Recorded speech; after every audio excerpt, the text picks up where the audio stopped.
Hello, I'm Joseph Wronka, and welcome to Creating a Human Rights Culture, which calls for a lived awareness of human rights principles in our minds and hearts and integrated into our everyday lives. Thus, it aims to promote awareness of the human rights triptych, which consists of the United Nations Universal Declaration of Human Rights at the center. It is the authoritative definition of human rights standards drafted under the able leadership of Eleanor Roosevelt.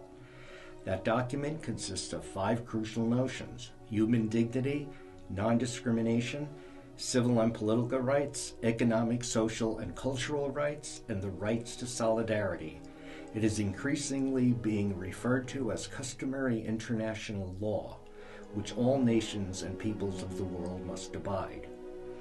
On the right panel, in brief, are conventions which have the status of international treaty, such as the rights of the child, the Convention to Eradicate Racial Discrimination, the Convention to Eliminate Discrimination Against Women, and the Convention on the Rights of People with Disabilities. On the left panel are implementation measures, such as reports of special rapporteurs, reports to United Nations monitoring committees, and world conferences. But again, the Universal Declaration of Human Rights is the authoritative definition of human rights standards, which was drafted under the able leadership of Eleanor Roosevelt. Hi again, everyone. This is part 2 of my comparison of the Universal Declaration of Human Rights with the United States federal and state constitutions and the Islamic Republic of Pakistan. By the way, when I was a Fulbrighter, some sort of higher up said, well, why don't you just say the Constitution of Pakistan and keep the word Islamic out? I don't know. I said, no, I'm not keeping it out, because my feeling is if you do Islam right, like if you do Christianity right and Judaism right, the basic thrust of these religions is human dignity and social justice. I'm thinking of one of the pillars of Islam, which is zakat, but we'll get into that in a few minutes. Let me, for the time being, just talk about the Universal Declaration of Human Rights with the United States federal and state constitutions. Now look at the method I used here was content analysis, and by the way, this was largely my dissertation, my doctoral dissertation at Brandeis University.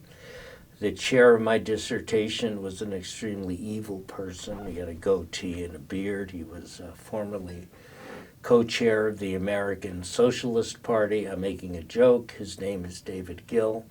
I kind of miss the guy. I do miss the guy. He passed away back in 2021.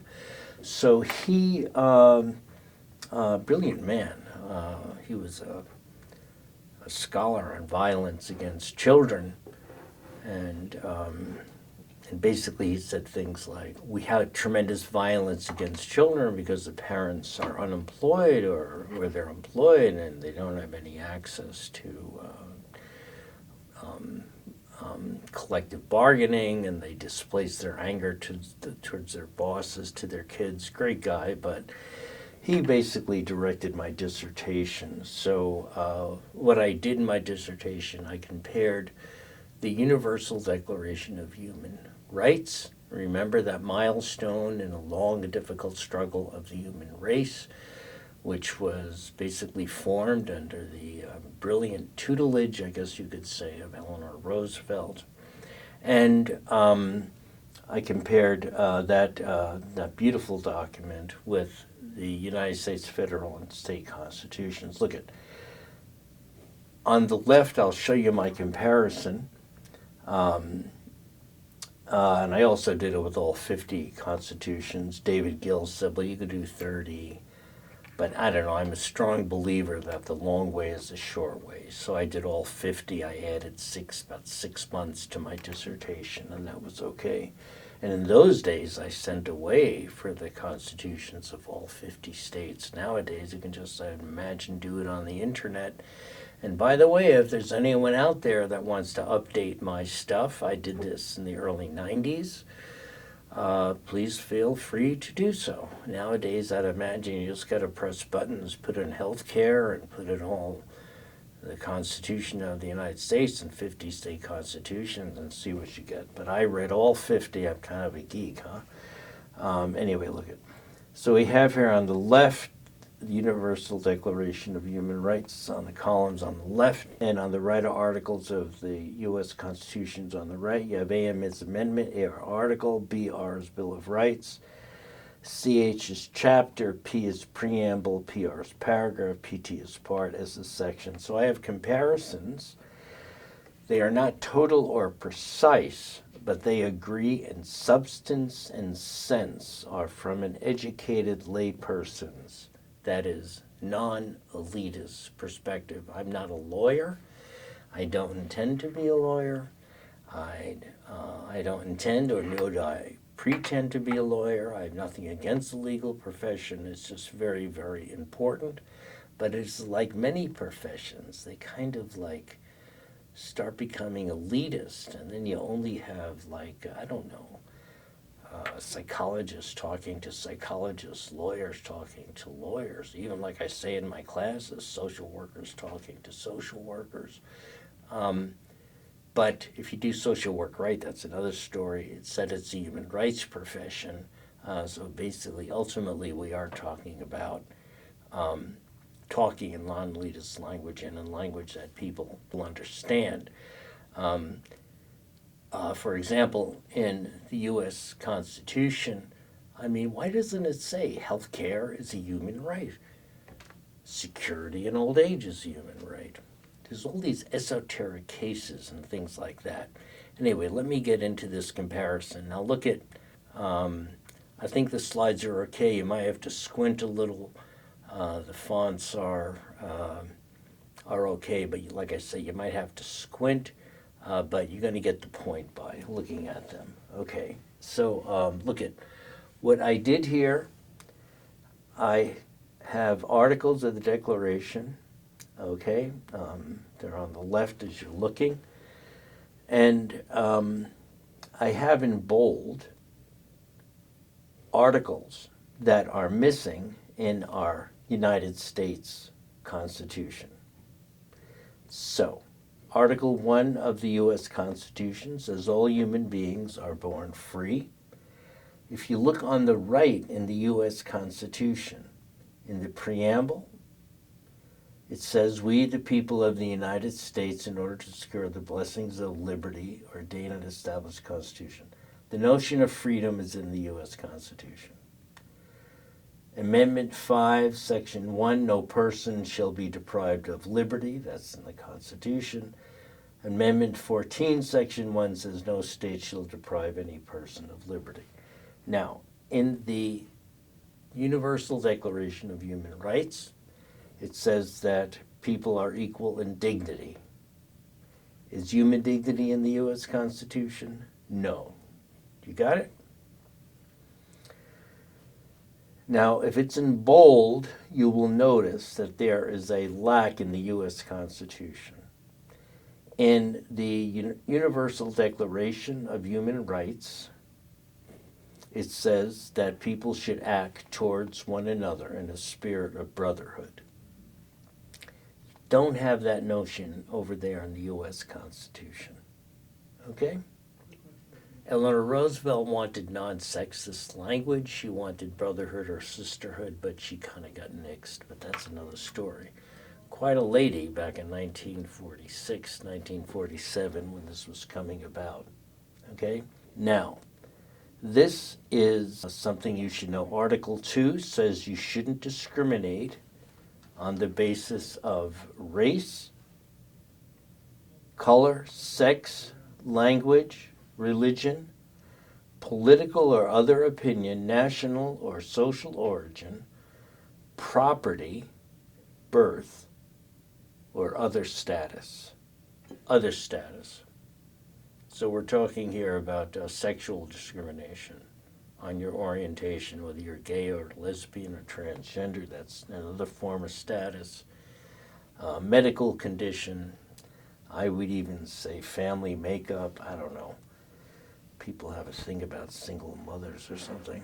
That's still being elaborated. So look at, I put down here, Amendment 14, Section 1, no state shall make or enforce any law which shall abridge the privileges or immunities of citizens of the United States nor deny any person equal protection. Now look at, in my book, and I talk about this, and my book originally was published back in 1992, but this book here, it's updated, third edition, and I went beyond that book in 2024 came out. I'm trying to say that we have an equal protection clause in the U.S. Constitution, but it's kind of weak, okay? It's wimpy, I guess that's the word you could say. So that's Article 2. Let me go on. Everyone has a right to life, Article 3. The basic point that I want to make is that if you look at these comparisons, okay, the U.S. Constitution does have a lot of these comparisons that are directly in sync with the Universal Declaration. They're not total or precise, but they agree in substance and sense. So you have here liberty and security of person. Take Article 3, I divide it into content C. It says that in the Amendment 4, Section 1, the right of peoples to be secure in their person shall not be violated. So there's a comparison. Do you got it? Article 4, nobody should be held in slavery, and it shall be prohibited in all its forms. In the U.S. Constitution, neither slavery nor involuntary servitude shall exist in the United States. Article 5, no one shall be subjected to torture, to cruel, inhuman, or degrading punishment. Now, we have this in our Constitution, okay? No, do you see this? No cruel and unusual punishment shall be inflicted. It's very interesting when the Universal Declaration of Human Rights was being drafted. The Soviet Union did not have the death penalty at the time, and they wanted a more definitive statement on the death penalty, citing the abuse of the death penalty in the United States, which continues to this day. And since the 40s, the Soviet Union reinstituted the death, as far as I know, reinstituted it, and there's problems. Article 6, everyone has a right to recognition everywhere as a person before the law. That is in the U.S. Constitution. Congress shall make no law respecting the right of people for redress of grievances. So I would say the United States Constitution is doing pretty well. Article 7, all are equal before the law and entitled without any discrimination to equal protection of the law. Do you follow me? Okay. We have this in the U.S. Constitution. No state shall deny to any person within its jurisdiction the equal protection of the laws. Now look at, this is kind of interesting. Article 8, everyone has the right to an effective remedy by competent national tribunals for acts violating the fundamental rights granted him by the constitutions or by law. There is nothing in the U.S. Constitution on the right to a remedy. What is a right to a remedy? If healthcare is a human right, you don't get it, you should be able to go somewhere and say, okay, now we're going to get it. They have ombudsmen, or some people refer to them now as ombudspeople, where you do that. But we don't have this. So when you think about this, there are people that have been imprisoned for years upon years, and then they're eventually found innocent. They often don't get compensation for the years that they spent in prison. And let's put aside the time being people that were given the death penalty and you can't get them back, but that's another story. Article 9 of the Declaration of Human Rights says no one shall be subjected to arbitrary arrest, definition, or exile. You could see the comparison here. By the way, this was a lot of work, but lucky me, I was making a contribution to society. I was growing, and I got my doctorate and got me a position at Springfield, where I was for 32 years. And now they said I could be called myself emeritus or professor until September 1. I don't know what they're doing, but anyway. Article 10 of the Declaration: everyone is entitled to full equality to a fair and public hearing by an independent and impartial tribunal. Okay, little typo. It's supposed to be an L there. We have this in the Constitution: the accused shall enjoy the right to a speedy and public trial. Article 11: everyone charged with a penal offense has the right to be presumed innocent until proved guilty. We have this in the U.S. Constitution: no person shall be deprived of life, liberty, and property without due process of law. Let's go on. Next slide, maestro. No one should be held guilty of any penal offense on account of any act or omission which did not constitute a penal offense under national or international law. We do have comparisons here. By the way, Eleanor Roosevelt wanted the Universal Declaration of Human Rights to be a document for the educated layperson. She said that, which is one reason I'm doing this, kind of in her legacy. Not for the doctorate in jurisprudence. Eleanor Roosevelt was kind of hip, do people still use that expression? Hip to the notion that, these professions can become elitist. You shouldn't have a doctorate in jurisprudence to know that healthcare is a human right, or security in old age is a human right. Okay.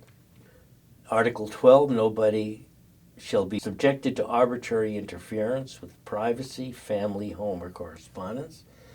The right to privacy is in the U.S. Constitution. Okay, nor to attacks upon his reputation. Okay, that I think is also in the Constitution. Again, this is an educated layperson's reading. I'm reading it, and I'm submitting it to the intellectual community for discussion and debate so we can engage in a creative dialogue, a term I like at the United Nations in UN parlance, creative dialogue, so we can have a creative dialogue, how to create a socially just world constructed from the pillars of human rights. Article 13 of the Universal Declaration: everyone has a right to freedom of movement and residence within the borders of each state. Fine, we have that. Okay. The right to leave one's country, it's in the Constitution. Now again, a lot of these are in the Constitution. Whether they are implemented and followed through is another story, okay? But this is at least a beginning here. Article 14 says in the Universal Declaration, everyone has the right to seek and enjoy in other countries asylum from persecution. We have that. This right may not be invoked in the case of prosecutions generally arising from non-political crimes or from acts contrary to the purposes of the United Nations. By the way, Eleanor Roosevelt wanted this document. She said it was a good document. It wasn't the greatest. There's always something you can do better. She wanted it for the educated layperson. But occasionally there is this legalistic kind of, should I say mumbo jumbo? I don't know if that's politically correct these days, but it's kind of this elitist stuff. I don't know, but whatever. No one shall be arbitrarily deprived of your nationality. In the Declaration, we got this here. Article 16, men and women of full age, without any limitation due to race, nationality, or religion, have the right to marry and to found a family. Okay? Now, if this is 1948 document, I am sure that if it were done now, they would also put down sexual orientation. But at least this gave some fodder for LGBTQIA plus marriages. And this was referred to, of course, in the Loving versus Virginia case back in the 60s, 50s, and 40s. Blacks couldn't marry whites, which is totally amazing. But now this article has been used as, what's the word, fodder, as an argument for gay and lesbian marriages. Okay. And men and women, whatever, are entitled to equal rights as to marriage, during marriage, and at its dissolution.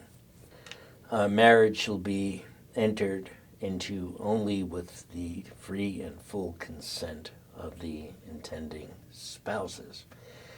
Now, this was very controversial. Just know that human rights stuff is not all that easy, everybody. It's kind of complicated.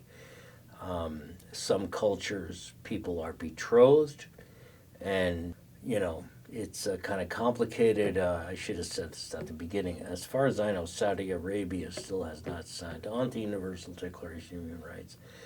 Not that they have anything against freedom of religion, but that was their concern, that freedom of religion has been a pretext for Europe to kind of cut up Muslim Africa, and largely Muslim, and they use religion as a euphemism or something, when actually it was masqueraded a lot of political repression. And after World War II, Europe kind of cut up Africa. And, there's still little problems here.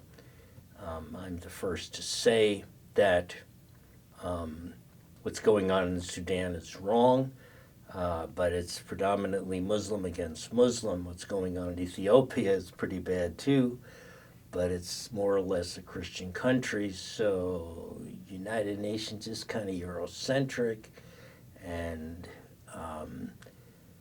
they really should go after the so-called Christian nations as much as the Muslim nations, to be fair. So issues are complicated. Here we go. Selling my book here. Talk about it in the book. $36. Okay. But look, so anyway, so that's that. Now, in the Universal Declaration of Human Rights, it says the family is the natural and fundamental group unit of society and is entitled to protection by society and the state. You see how it's in bold?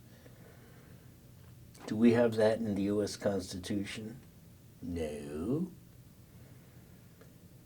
The family, and now family is defined in many ways, and that's fine with me. It should have some type of protection, okay? And I don't really think that the family does. Or does it? I don't know, it's getting worse. I don't know how to say it. Well, I grew up in a first, second generation Italian family, and we had these 3-hour Italian meals. I guess you could say that. It may not be politically correct, but the meals went on for 3 hours. First you have the soup, then you wait, then you have the fruit cocktail, then you wait, then you have the lasagna, then you wait, then you have the meat, then you have salad at the end of the meal. I don't know. But nowadays, it's weird. People work on Sundays. People have to support their families. So, I don't know, the family's kind of falling apart. That's just one example. So you have a teenage son or something who goes, well, I got to work at the mall now. Fine. I don't know. And they're buying products that nobody needs, but it's complicated stuff.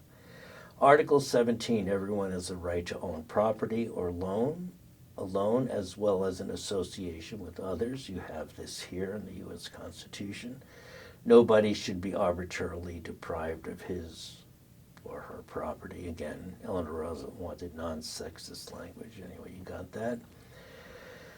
Everyone has a right to freedom of thought, conscience, and religion. This right includes freedom to change his religion or belief, and freedom either alone or in community with others and in public or private to manifest his religion or belief in teaching, practice, and worship. That's Article 18. You have this in the U.S. Constitution. Personally, I think the United States is very strong in this area. Remember, we left Europe. A lot of people that settled here were basically escaping the religious wars in Europe. Of course, we committed genocide against our indigenous brothers and sisters, and we didn't allow them to worship. And only recently have we kind of changed that. I lived in Alaska, and only recently, as far as I'm aware, did they have indigenous spiritual leaders allowed to go to prisons. But anyway, now everyone has the right to freedom of opinion and expression. Yeah, I want to go back to religion again. I just think we're pretty strong in this area. I know in France, they literally, in the New York Times, they literally had a picture of police on a beach, and they told women to take off their burqas. They had to be in swimming suits. It's weird. Take off their veils. I know it's a different culture, and they had the War of the Veil back in Morocco and Algeria. I think it was Algeria more so. I know, but, I don't know. I think we do have freedom of religion here. And everyone has the right to freedom of opinion, Article 19, freedom of expression. I personally think we're very fortunate to be able to, I've been criticizing my government for ages. I was a tenured professor, but you got to do it, We have good points, we have bad points, but I know when I was in Pakistan, I criticized my government, and I gave a talk at the United States Educational Foundation of Pakistan, and I quoted President Eisenhower. I mentioned him in the first episode here, first chapter of this episode on comparing the Declaration. President Eisenhower said every bomb made is theft from the world, is theft from the poor. So I said, who then could be the greatest thief in the world if we make 55% of all the bombs? And I said the United States. And I was at the United States Educational Foundation of Pakistan, and the Pakistanis that were in the audience couldn't believe I had this freedom. And I said, well, I do.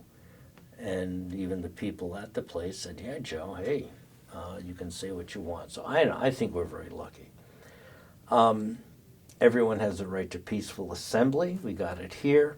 No one shall be compelled to belong to an association. We got that there. Okay.